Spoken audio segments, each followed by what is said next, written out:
Assalamualaikum warahmatullahi wabarakatuh.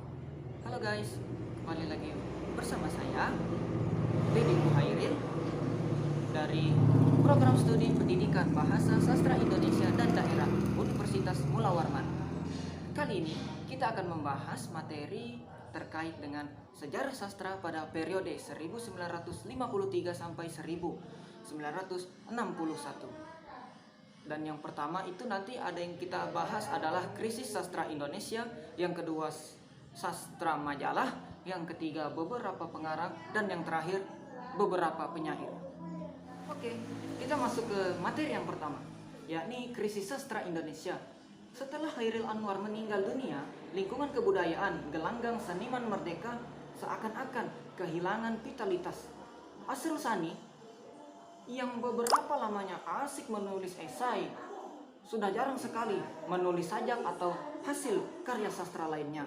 Demikian pula dengan Tripayapin. Padahal kedua orang itu tadinya dianggap sebagai tumpuan harap yang akan melanjutkan kepeloporan Chairil Anwar. Sementara itu, dalam kehidupan nasional pun kabut yang suram mulai tampak-tampak. Mengisi kemerdekaan ternyata tidak semudah yang diangankan ketika masih dijajah dan ketika masih memperjuangkannya. Pemimpin-pemimpin banyak yang bosan berjuang lalu melakukan penyelewengan. Bibit-bibit korupsi dan manipulasi mulai merusak-rusak masyarakat serta negara. Pertikaian antara golongan politik yang nyata membuktikan bahwa bagi mereka yang penting bukanlah kehidupan bangsa, apa pula rakyat, melainkan golongannya sendiri, partainya sendiri, bahkan dirinya sendiri saja. Pada bulan April 1952 di Jakarta diselenggarakan simposium tentang kesulitan-kesulitan zaman peralihan sekarang. Dalam hal ini diselenggarakan oleh golongan-golongan kebudayaan gelanggang, Lekra, Liga Komponis, Pen Club Indonesia Ali, dan Pujangga Baru. Itu dibahas kesulitan-kesulitan zaman peralihan, ditinjau dari sudut sosiologi, psikologi, ekonomi. Di antara para pembicara ialah St. Syahrir, Muhammad Said, Mr. Saparudin, dan lain-lain. Dalam simposium itu dilontarkan istilah krisis akhlak, krisis ekonomi, dan berbagai krisis lainnya. Ya, selanjutnya yang kedua ada sastra majalah. Salah satu alasan yang dikemukakan oleh mereka yang menuduh ada krisis sastra Indonesia ialah karena kurangnya jumlah buku-buku yang terbit. Roman-roman karangan Pramoedya Ananta Thoer yang berada dalam tahun 1950 sampai 1953 selalu muncul dengan judul-judul baru, tebal-tebal pula. Dielakkan oleh para penuduh dengan alasan bahwa roman-roman itu ditulis perang dalam penjara. Jadi ini ditulis sebelum tahun 1950. Sejak tahun 1953, Balai Pustaka yang sejak zaman sebelum perang merupakan penerbit utama buat buku-buku sastra. Kedudukannya tidak menentu. Penerbit ini yang bernaung di bawah Kementerian PP dan K berkali-kali mengalami perubahan status.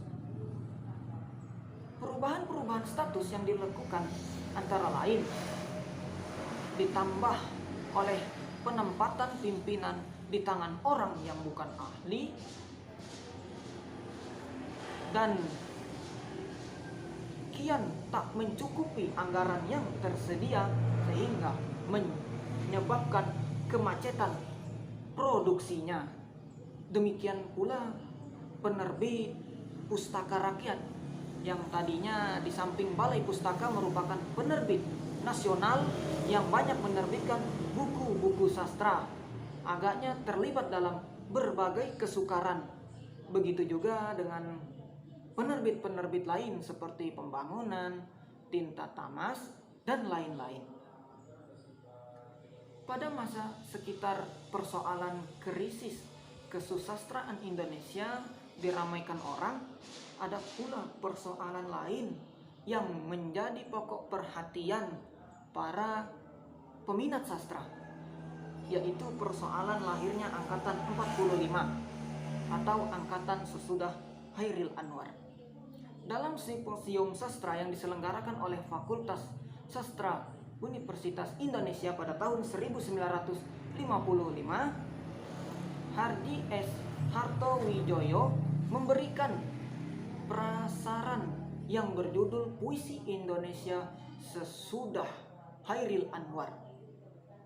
Juga dalam simposium-simposium di Yogyakarta, Solo, dan kota-kota lain ada kecenderungan pikiran untuk menganggap telah lahir suatu angkatan para pengarang baru yang terasa tidak tepat lagi digolongkan kepada angkatan Hairil Anwar yang populer dengan nama angkatan 45 itu. Selanjutnya ada beberapa pengarang yang terlibat pada periode 1953 sampai 1961. Yang pertama ada Nugroho Noto Suwanto, dan yang kedua ada Anafis, yang ketiga ada Trisno Yuwono, yang keempat ada Iwan Simatupang, yang kelima ada Toha Mohtar, yang keenam ada Subagio Sastro Wardoyo, yang ketujuh ada Motinggo Bosje, dan beberapa pengarang lainnya. Selanjutnya ada beberapa penyair pula yang masuk pada periode ini. Yang pertama ada Toto Sudarto Bachtiar, yang kedua ada W.S. Rendra, yang ketiga ada Ramadan Ki Haji, yang keempat ada Kirjo Mulyo, dan beberapa penyair lainnya. Ya, menjelang akhir-akhir tahun 50-an muncul penulis drama di Indonesia yang baru. Sebelum itu kita hanya mendengar Utun Sotani sebagai tokoh tunggal. Namun dalam hubungan pembicaraan sajak dan cerpen sudah disinggung beberapa nama seperti Motinggo Bosje, W.S. Rendra, dan Kirjo Mulyo yang ada juga menulis drama. Untuk tahun 1958 diumumkan 3 orang penulis yang drama-dramanya mendapat hadiah. Pertama ialah Motinggo Bosje untuk dramanya Malam Jahanam. Kemudian yang kedua ada Muhammad Yusabirain untuk dramanya yang berjudul Bum Besar. Dan yang ketiga ada Nasyah Yamin dengan karya dramanya Sekelumit Nyanyian Sunda. Ketiga orang itu kemudian telah terbukti menjadi para pengarang yang banyak menulis drama dan juga banyak bergerak dalam bidang teater. Di beberapa pengarang dan penyair tadi ada pula pengarang dari golongan wanita, yakni N.H. Dini, yang nama lengkapnya Nur Hajati Sihardini. Ia lahir di Semarang pada tanggal 29 Februari 1936. Ia mulai menulis cerpen-cerpen yang dimuat dalam majalah kisah dan lain-lain. Pada cerpen itu tidak ada protes-protes yang berkisar pada soal-soal kewanitaan yang dunianya terjepit di tengah dunia laki-laki. Tokoh wanita di ini manusia-manusia yang kalaupun berontak karena hendak memperjuangkan harga dirinya sebagai manusia.